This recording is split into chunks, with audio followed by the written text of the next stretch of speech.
Good Monday morning, everyone. Happy Monday, start of the week, and for many parents, caregivers, start of a brand new school year. Caroline actually started 6th grade, and I think I was more excited than she was. Of course, we had to do the pictures outside, as we always do, and I asked her, please reenact your kindergarten picture where she is so excited in that cute little floral pink dress, and she literally looked at me as any 6th grader would do and said, Mom, you're crazy. Please get in the car. And with that, I drove her to the bus and cried like a baby myself. I'm just so happy for her and happy for all of our students, whether they're virtual or not.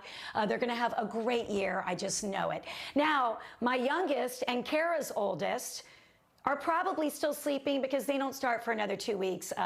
They're, of course, in the APS system. But Kara, it was just bittersweet. I'm so happy that she is at a school where she truly belongs, and I was trying to be the cool mom and not cry, but you know how it is. It's tough. Yeah, I mean, she's going to move mountains, my friend, and this is just the beginning of it. And I know you've been so excited getting her ready for this new chapter in her sweet little young life. It's so exciting. And yeah, and then cheers, of course, obviously to our other kids that will be going back in a few weeks. But we have another week or so left before they venture into their new school forays. Yeah, so we're thinking of all the parents who are driving their kids or sitting with their kids or whatever we have to do to get it done this year. We're thinking of you. We are. All right, let's start this Monday off with a great story. And this one we're going to LA for. So in LA, there is a little boy who had a brilliant idea, and here's why. His mother unfortunately lost her job at the start of the pandemic, and she's a single mother of 3. And Aaron, her son, was like, we got to do something, Mom. I can help. $12 to her name. And he said, give me that money. I want to invest it into a plant business. And she said, all right. So with that $12, he bought some succulents and sold them. It has since blossomed into Aaron's Garden. I urge you, if you're on Instagram, to go to Aaron's Garden. He has about 15,000 followers.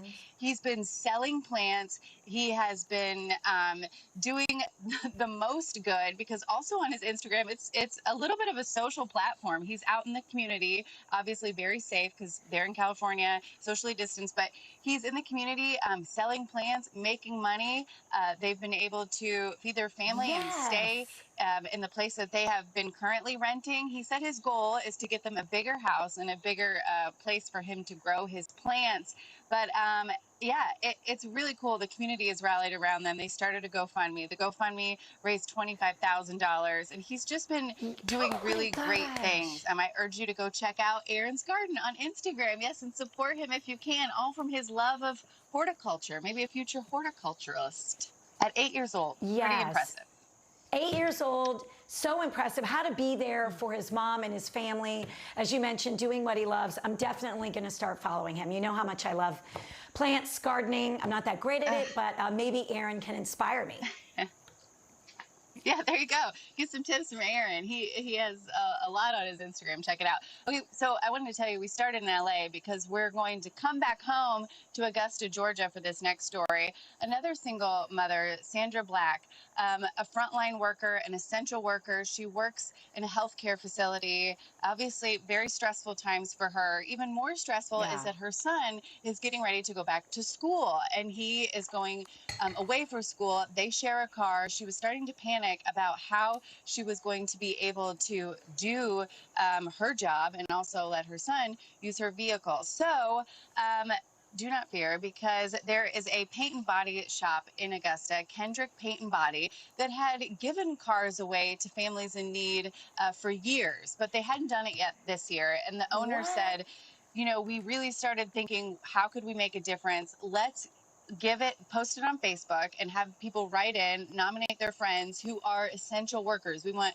fire department. We want ambulance drivers. We want healthcare workers.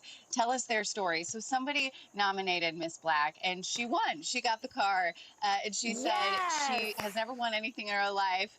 She said she still can't believe it. She said if we called her at this very moment, she'd be still sitting in that car saying, I can't believe it. I can't believe it. We should also mention that Kendrick's Paint and Body Shop paid for all the expenses for the car insurance and gas. And so she'll have it taken care of for at least a year, I know of. So thank you, Kendrick. Paint and Body Shop, service them in Augusta through there. Right here in our wonderful state of Georgia. I love that. I love both of those stories, especially during the pandemic, just seeing so many people coming together for each other. Thank you, Karen. Of course, you're going to be back in just a minute with Have You Heard on this Monday. But in the meantime, if you have a fun or interesting It's All Good story, Kara would love to share it right here on the show.